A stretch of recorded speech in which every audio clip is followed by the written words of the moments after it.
Ons praat so baie van hoe computers en die feit dat ons so op 'n skerm sit en kyk, watter invloed dit het op ons, of hoe ons aandag kan hou, hoe dit impakteer op jou konsentrasie, maar die ding waar ons eintlik nooit oor dink nie, is ons oë.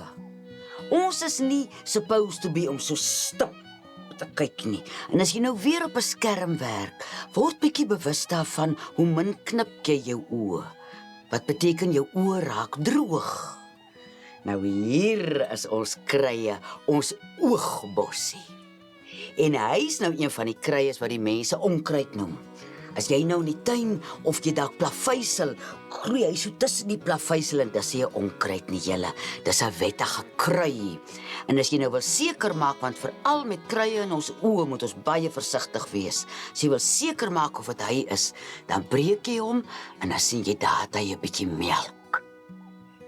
Nou van hom sal 'n mens 'n teelepeltjie se waarde vat op 'n liter kookwater en ek sal hom laat afkoel tot koud. En hier is dit baie belangrik dat as ons die aftreksel afgooi van die krui af, dat jy hom deur 'n wit silinderse lap sal gooi. Want dan moet nie 'n stukkie, dan moet geen stukkie in die aftreksel wees nie, want jy gaan jou oë baai in die oogbossie.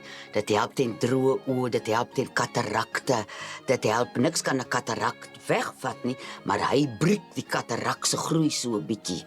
En hy help met dinge soos glaukoom ook.